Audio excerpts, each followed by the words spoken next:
actors, lalaki man o babae. At saka, gumagawa tayo ng pelikula. Ang pelikula hindi reality.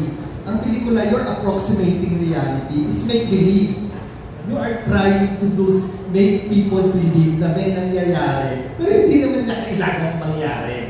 Diba? So, ang importante lagi ay proteksyon ng mga tao na gumagawa ng pelikula. Proteksyon man ito sa disgrasya, sa elements, pag bumabagyo, proteksyon pansarili, proteksyon ng mga, lahat ng, hindi lang ng mga artista, lahat ng mga involved sa produksyon, bilang direktor, kailangan malinaw sa akin na protektado silang lahat. At isa lang yon sa mga bahagi na kailangan ko proteksyonan. At sinabi ko na dati, there are a lot of delicate scenes that we do.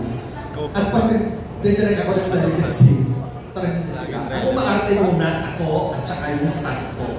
Dinedemo muna namin sa kanila para alam nila eksakto what I want. Walang sobra, kung ano lang yung tingin mong kailangan, yun lang yung gano'n. Thank you, Derek. Ikaw, Ian, is this your first time in Derek? Yes, it's my first time at Derek ba.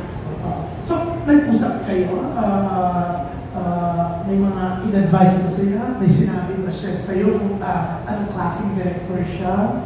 Well, like what he said, sabi niya nga na he never touches his actor. So, there's a lot of respect and trust. Sabi niya na I have to trust him and I do trust him. I did trust him sa process ng movie, which kung napanood niyo naman po, maganda naman po yung resulta. So, yun po, importante po na between the director and the actors and everyone there na may trust din talaga sa process. So, very comfortable ka sa intimate scenes mo, lalo na rin sa intimate with direct sa mga sinabi niya sa'yo. Yes po. Tsaka, every time na mag-direct siya ng mga love scenes, yung mga delicate na eksena, in-explain niya rin naman kung bakit kailangan. So, yun, na-appreciate ko po yung mga explanations. Kasi yung iba, hindi naman po nag-explain. Opo, okay po yung may communication po kami lahat. At saka, basic, your body, your choice. Dahil ko sinasabi sa kanila yun, walang pilitan. Bago pa lang tanggapin yung role, sinasabi ko agad kung ito, gagawin ito. Meron ka bang limitasyon? Ayaw mo. Kasi ayaw ko mamilit. Parang katawan mo yan, yung choice mo yan. You can always say no. And I will never force you to do anything na hindi mo gusto. Ang pwede ko lang gawin ay ipaliwanag sa iyo kung bakit siya kailangan. That's the most I could do. Pero maganda yung adults, di ba? We're adults, we're artists. We should know how to conduct ourselves responsibly and with may purposeful, di ba? Yung malinaw yung objective at may hindi nawawala yung humanity. In truth, kadalasan when we do the intimate scenes, tawa na kami na tawa na because we talk about something else. And it's so nice, no? Yan, no? Kasi hindi mo mapipil na violate ka. Yes po. Okay naman po yung experience. Anyways, belated happy birthday. Nag-birthday ka ng kamakailan. How was it? It was good. I had a really good birthday weekend. So, thank you po. Siyempre yan. Parang birthday gift mo na rin itong gante. Siguro kasi may side effect na kaya ko sa di ba tumaba ako? So nakita nila ako mataba. Yung iba nakita ko fit yun. Pero parang ang tsura mo parang bumata. Ito talaga yung weight ko, June. Feeling ko yung iba artista kahit mga na-overweight, nagbago pa rin sila. Ako yung artista pag hindi nasa proper weight, feeling ko wala akong dating. Pero yung ano ka, medyo teenager ka, cute ka, chubby ka na. Opo, medyo late. Yung sinasama-sama ka ng mga mo sa happiness. Pero ano ako, late bloomer sa workout, start of workout talaga, 18. Kasi pag nag-workout ka ng mga 16-15, baka hindi tumangkad. So parang balik na yung 18 eh. Yun.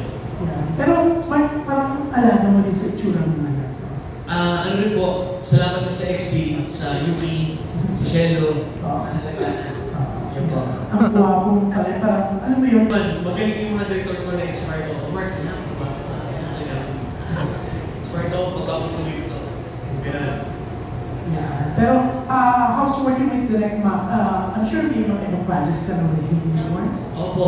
Always the best. Always a delight pag si Direct Mac. Pangatlo na namin to. Una, Bella Luna. Tapos yung pangalawa, Luna Mystica yung una. Pangalawa, Bella Luna. Tapos ito, yung Gante-Gante. Si Direct kasi... Ako yung dito, Predator. Kumbaga, ako yung Predator dito. Ako yung gumagawa ng mga mali. Pero ang twist doon, sa sobrang nakakapiliin siya, mabait man siya, gusto mo rin ang gumawa ng mali. Si Mrs. yun, yung Mrs. ko, si Angelica. Parang gano'n. Both the magnitude of her character until you hit half of the movie. Marami siya ng mga plot twists. That is what is very different because most of the time, the projects we do with Ricky are straightforward, linear. Hindi siya genre. Treating three versions of reality. Yeah. And for the 3 stars, of course, Mark, Sean, and kasi yung title ng movie niya, no, ganito. Was there ever a time in your life na gusto nyo gumano and paano nyo hinandle? Siguro po, hindi naman po natin may iwasan na maramdaman yun minsan sa buhay natin, di ba? Na parang gusto natin gumantay sa kung sino man nakagawa sa'yo ng masama. But ako po personally, hindi ko po nagagawa yan. And parang, pero yun po, wala po, parang may po kasi, masama po kasi gumantay, di ba? Parang doble yung balik sa'yo pag gumanti ka. Ako po, para sa akin, hindi naman po masamang gumante for me. Para sa peace of mind mo siguro. Feeling ko yung buhay ko isang malaking paghihigante sa mga hindi naniniwala, sa mga nang-api sa akin. Growing up, hindi naman yung sobrang api, pero like, syempre, may mga, may mga karanasan din naman akong hindi maganda. So, probably my career is itong paghihigante sa lahat ng hindi naniniwala sa akin. So I really wanted to be a really good one and a meaningful journey. So success is the best revenge. Yes. Mark. Ako dahil bilang tao, by nature ako parang gusto kong gumante pag may nangyari kasama sa akin. Pero pag oras na gagante ako, parang ayoko nang gumante bigla. Parang naging maganda lahat ng experience ko. So, mas hindi ako nakagante o gumante. Pero lagi ko gusto gumante, pero hindi ko naman inutuloy. Bilang Katoliko din po. Yun po. Experience really but the flesh is really powerful. Yun. Tapos, ma-absorb mo din yung kasabihan na pag binito ko ng bato, bato yung nangyayari. Pressure siya, but of course I'm very grateful to be able to work with both Direct Mac and Sir Ricky B. Kasi alam ko they're way over here, you know. Yun, so sana in the future meron akong projects with them. Paano mo pinaghandaan yan? But it's more of like a mental preparation, a lot of communication, marami kaming meetings, and siguro sa taping, you have to be on time. Yun, the technical stuff basically. With acting naman, I definitely need a lot more guidance since I'm new to this career. I'm new to acting. So Direct Mac really helped me grow more as an artist. Follow up na rin, kasi kwento ko namin kayo ng Direct Mac, sinasabi niya, isa ka raw sa mga nakatrabaho niya na meron daw talagang ipapakita or napakita. So, and remark what can you say about that? Meaning yung papakita is matalino, yung pwede na tumawid na sa mainstream movies. Ano gusto mong i-react? Well, syempre, nakakilig naman. Thank you po sa for seeing the potential in me. But of course, I'm aware then of what I have to work on as a person, as an artist, overall. Yun po. Okay. Kunin mo yung reaction ng dalawang lalaki. Siya, ikaw, anong na-fresher ka ba nung malaman mong Direct Mac ito plus Ricky pa writer?